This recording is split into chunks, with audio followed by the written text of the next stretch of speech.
नमस्कार मंडळी, सुप्रभात. तुम्हा सर्वांचं माझ्या यूट्यूब चॅनलमध्ये खूप खूप स्वागत आहे. आणि आज गणपतीचा तिसरा दिवस, तर आम्ही आता आमच्याकडे आज भजन आहे आणि भजनासाठी आम्ही पुड्याची पानं काढायला आलोय उसळीसाठी. त्याच्यातून उसळ देणार. मी तुम्हाला झाड दाखवते. हे बघा, चाराचं झाड आणि त्याच्याच खाली इथे कुड्याचं झाड आहे. हे बघा, इथे माझा भाऊ काढतोय पानं. बघा, बरीच काढली आम्ही पानं. आता पुढे बघतो. त्यात काय ते पाऊस येतोय, भरलाय पाऊस, काळोख झालाय. आपल्या आधीची माणसं सुद्धा याच कुड्याच्या पानातूनच उसळ वगैरे द्यायची आणि जेवणाला पत्रावळी वगैरे पण या कुड्याच्या पानाच्या बनवून ठेवायचे ते लोक आणि तेच वापरात आणायचे. आणि त्याचं कारण असं आहे की हे कुड्याचं झाड पूर्णच गुणकारी आहे, औषधी आहे. हे पूर्ण त्याचं मूळ, त्याच्या शेंगा, त्याचं पान पूर्ण सगळं गुणकारी आहे. हे बघा, इथे पण तुम्ही बघू शकता की हा पण एक कोकणी रानमेवा आहे. याला हसोळी असं म्हणतात आणि ही पिकल्यावरती काळा कलर होतो यांचा आणि नंतर त्यांची टेस्ट आंबट गोड अशी येते. खूप छान लागतात. इथे हा पानं काढतोय. भरली आमची पिशवी आता, खूप झाली, बस झाली आम्हाला एवढी पानं.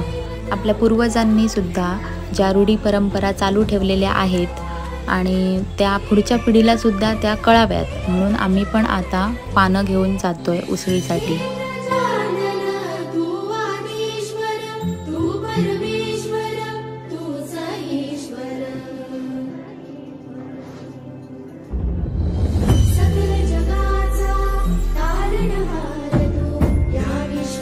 पानं घरी आणलीत आणि हे बघा, हीर आहेत नारळाच्या झाडाची आणि इथे भाभी फुसते एक एक पान आणि हे सगळीजणं करतायत टोके. काकी आमची शिकवते सगळ्यांना. हे बघा, असं फोल्ड करायचे राऊंड आणि त्याला हा हीर टोचायचा. असा मस्त करून ठेवलेत आणि यात उसळ घातल्यावर या पानाचा सुगंध उसळीत येतो आणि एक नंबर उसळ लागते, भारीच. झालेत सगळे करून टोके आमचे, याला टोके म्हणतात. तर घरात बघूया, घरात इथे पातोळ्या करतायत आज मस्त.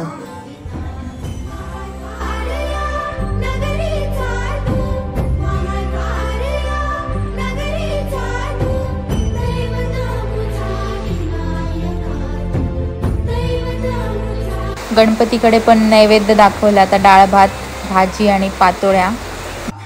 नमस्कार मंडळी, तर आपल्या घरी आता भजन आलं आहे आणि इथे बाहेर थोडी लोक बसली आहेत आणि अर्धे आत भजन करतायत. तर तुम्हाला मालवणी भजन जर ऐकायचं असेल तर व्हिडिओ शेवटपर्यंत नक्की बघा.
Every night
इथे आता घरात सगळ्यांसाठी हिरव्या वाटाण्याची उसळ केली आहे आणि हे आम्ही जे सकाळी पानं आणलेली त्याचे टोके, त्या टोक्यातून आता उसळ देत आहेत आणि या पानांचा वास त्या उसळीत उतरतो आणि खूप छान लागते उसळ याच्यातून.